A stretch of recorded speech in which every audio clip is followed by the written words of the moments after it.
I hate anime.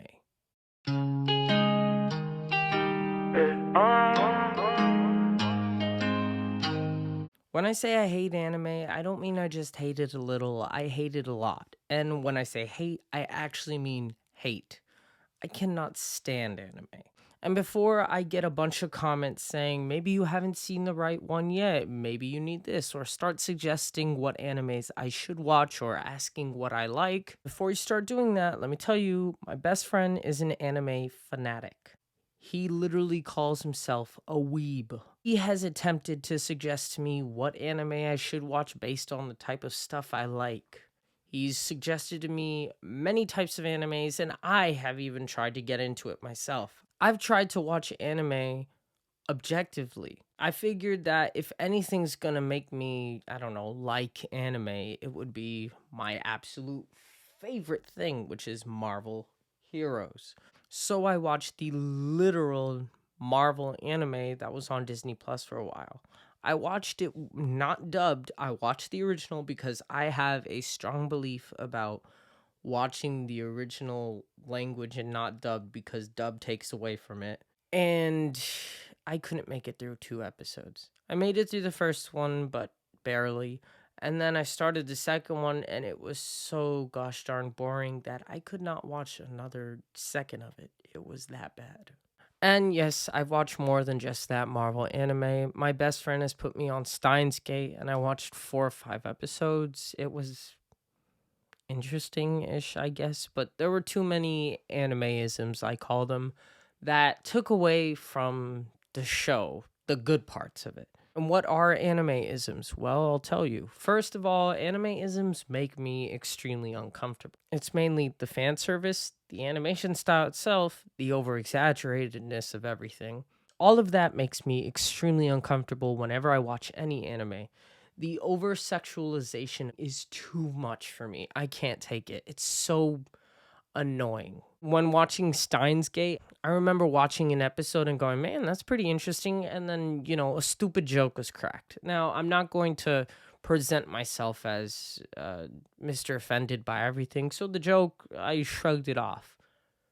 But then they introduced a character whose literal purpose was to make sex jokes constantly in every scene he was in.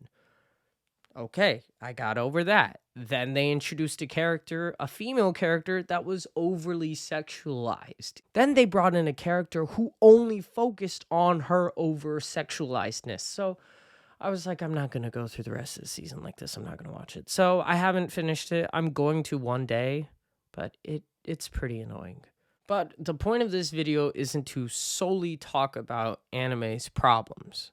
It's to talk about the one exception I have had to anime as a whole. I do hate anime, but there is one movie that I did see that was really good. I enjoyed it heavily, and I watched the whole thing like twice. It's that good, and it will stay in a special place in my heart forever. Now, my best friend already is trying to get me onto more series because I liked this movie, but I'm sorry, I don't want to watch the series. I just wanted to enjoy this one movie, and that's it.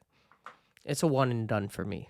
So, what is this movie, you're asking? Its Japanese name is Tenki Noko. Its translated English title is Weathering With You. And honestly, it was one of the best animes I've ever seen in my life. The plot was decent. It actually emotionally grounded these characters, and it wasn't overbearing with its animeisms. Now, to be sure, it did have some animeisms, but not too much to the point that it would destroy the film.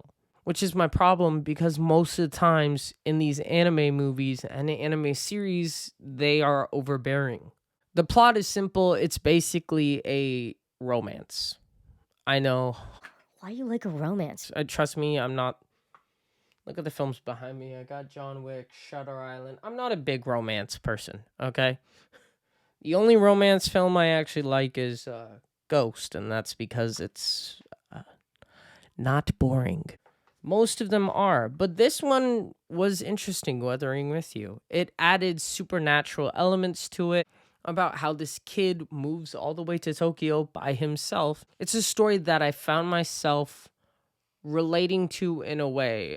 Although I've never, spoiler, ran away from home and lived on my own, it's something that, I'm pretty sure every single teenager has thought of at some point in their life. So I can kind of relate to that. And I think the film did a good job of showing his struggle in trying to be stable. Now, I haven't watched the film in a few months, so forgive me if I forget most of the names. The protagonists of the film are Hodaka and Hina and Mr. Suga. Those are the mains. I'll have to rewatch it or look it up to figure out the rest of them.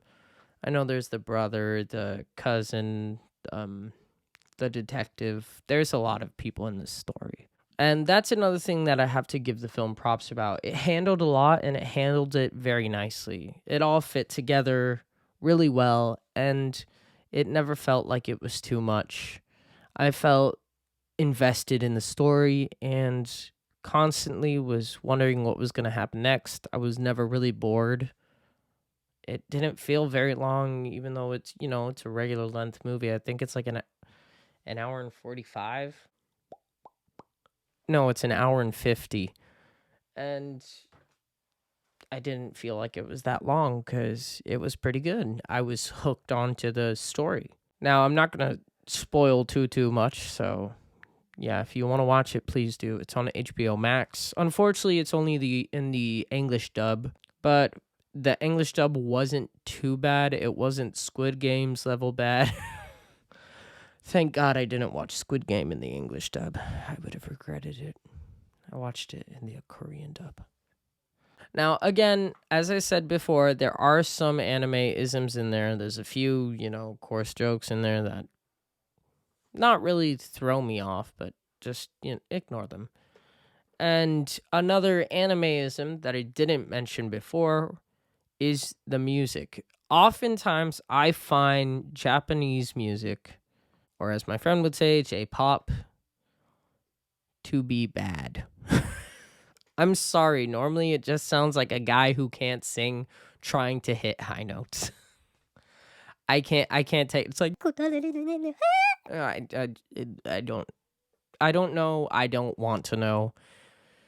This movie did have a few moments where it had J-pop playing in the background. Sometimes it wasn't really noticeable and it wasn't that bad. It sounded almost like American music.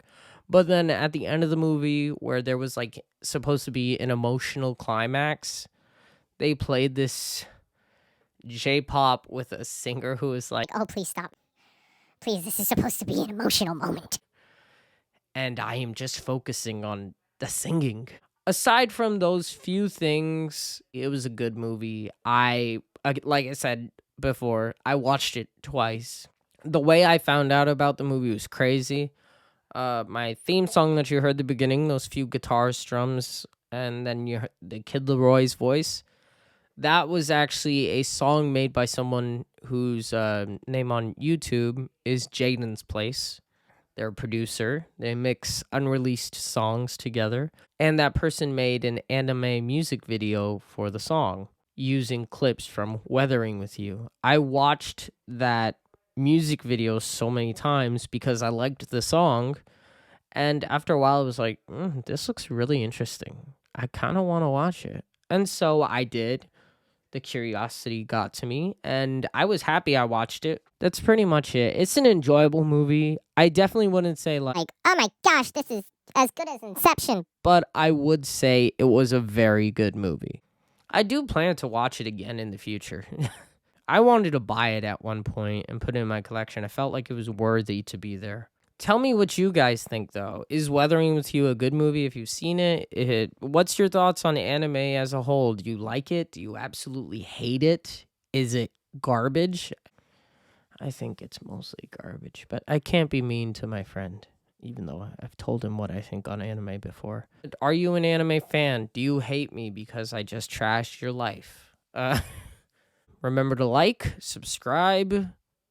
I'm trying to hit 500 subscribers by the end of the year so I can start doing those community posts, which will bring more subscribers my way. Trying to do more things. I know I normally do music stuff on this channel, but I'm trying to branch out. Originally, I started this channel to just talk about movies, So I'm going to be talking about movies also. It'll be a shift between both of those things. And yeah, remember, there's only two things I know. I know that Jesus is king, and I know that JT knows best. See y'all.